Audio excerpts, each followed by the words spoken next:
காஞ்சிபுரம் மாவட்டம் கூடுவாஞ்சேரியில் சாலையில் அறுந்து கிடந்த மின்கம்பியை மிதித்த பள்ளி மாணவர்கள் 2 பேர் உயிரிழந்த சம்பவம் அப்பகுதியில் பதற்றத்தை ஏற்படுத்தியுள்ளது. இது தொடர்பான கூடுதல் விவரங்களை எமது செய்தியாளர் சுவாதியிடம் கேட்போம்.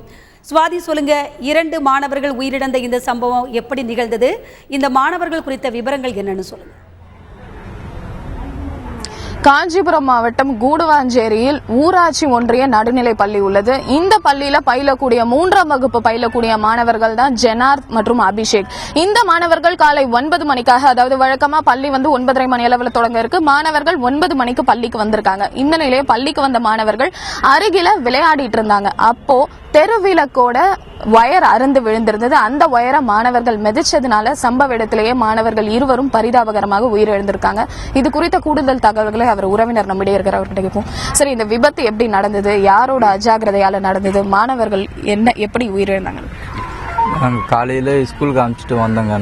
நாங்கள் தனியார் கம்பெனியில் வேலை செய்கிறோம். வேலைக்கு போயிட்டோம். அது ஃபோன் வந்தது, இது மாதிரி இறந்துட்டாங்கன்ட்டு. இது ஈபி நம்ம ஒயரு முழுக்க காரணம் மின்சாரத்துறை. நம்ம பேராசி மண்டபம், பேராசியில் அவங்களும் முக்கிய காரணங்க. ஸ்கூல்ல சரியா கவனிச்சிருந்தா இந்த மாதிரி ஆயிடுச்சு. காலைல ஸ்கூல்ல பாக்கல, அது இல்லாத நைட்டு காத்து வச்சு ஒயர் அறுந்து விழுந்துக்குது. அதை ஈபியும் கவனிக்கல சரியா. அப்ப என்ன பண்ண முடியும்? இப்போ குழந்தை காலைல எதுக்கு ஸ்கூலுக்கு அனுப்புனாங்க? போறதுக்கு தான் அனுப்பினேன். இதுமாரி ஆகி போச்சு. இது யாரு நம்மளுக்கு ஆர்டர் சொல்லுது? நாங்கள் எங்கேயோ வேலைக்கு போகிறோம். வேலைக்கு போயிட்டு ஏதோ படிக்க தான் அனுப்புகிறோம். நாங்கள் ஸ்கூலுக்கு அனுப்பிச்சிட்டு வேலைக்கு போயிட்டு வந்து பார்த்தா இது மாதிரி சொல்கிறாங்க. இதில் ஈபி ஆஃபீஸும் நம்ம பேரூர் ஆஃபீஸ், ஸ்கூல் நிர்வாகி, இவங்க 3 பேரும் இதோட மற்ற குழந்தைக்கு எதுவுமே ஆகக்கூடாது. அதுக்கேற்ற மாதிரி செய்யுங்க, அவ்வளோதான். இங்கே எல்லா அதிகாரியும் வந்திருக்காங்க. எஸ்பி வந்திருக்காரு, வட்டாட்சியர் வந்திருக்காங்க, ஆர்டிஓ வந்திருக்காங்க.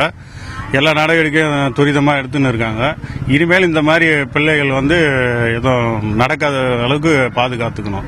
மின்சாரத்துறை இது மாதிரி நைட்டு மழை பெஞ்சு காத்து வச்சுது. கொஞ்சம் பாதுகாத்தாங்கன்னா பிள்ளைங்களாம் நல்லா படிப்பாங்க, நல்லா முன்னேறுவாங்க. நல்லா படிக்கிற பையன் இப்போ காலையில் அனுப்பிச்சு வச்சுட்டு வேலைக்கு போனோம். ஸ்கூல்ல சரியா கவனிக்கல. அது வெளியே விளையாடுறது ஸ்கூல் நிர்வாகம் தான் பார்க்கணும். தனியார் ஸ்கூல்ல தான் படிச்சிருந்தாங்க. பணம் கட்ட முடியாம நாங்க கவர்மெண்ட் ஸ்கூலுக்கு சேர்த்து கொஞ்ச நாள் ஒரு மாசம் கூட இருக்காது அவன் ஸ்கூலுக்கு போய். அத்தங்கிட்டே இது மாதிரி பறி கொடுத்துட்டோம். அவங்க குடும்பம் எல்லாம் ரொம்ப ஏழ்மையான குடும்பம். தமிழக அரசு அவங்களுக்கு நல்ல ஒரு குழந்தைங்களுக்கு நல்ல நிதியை வழங்கி இன்னும் குழந்தை இருக்கு, அவங்கள நல்லபடியா படிக்க வைக்கிறதுக்கு நிதி உதவி அம்மா செய்யணும். 8 வயசு தான் ஆகுது. அந்த குழந்தைங்களுக்கு என்ன தெரியும்? அது ஒயரா இல்ல என்னன்னு ஒண்ணுமே தெரியாது, கயிறான்னு தெரியாது. ஏதோ அந்த குழந்தைக்கு போயிடுச்சு. இதை பார்த்து நீங்க தான் இது பண்ணணும். நீங்க மாணவர்கள் 2 உடல் தற்பொழுது பிரேத பரிசோதனைக்காக செங்கல்பட்டு அரசு பொது மருத்துவமனையில் வைக்கப்பட்டுள்ளது. மாணவர்களுடைய உறவினர்கள் தரப்பிலிருந்து அரசுக்கு வைக்கப்படும் கோரிக்கையானது, இனிமேல் இது போன்ற ஒரு விபத்து நடக்கக்கூடாது, எந்த ஒரு குழந்தையும் இது போன்ற உயிரிழப்புக்கு ஆளாகக்கூடாது அப்படிங்கறதா பெற்றோர்களுடைய வேதனைக்குரிய குரலா ஒலிக்கிறது. அதே மாதிரி இறந்த மாணவர்களுக்கு நிவாரணம் வழங்க வேண்டும்.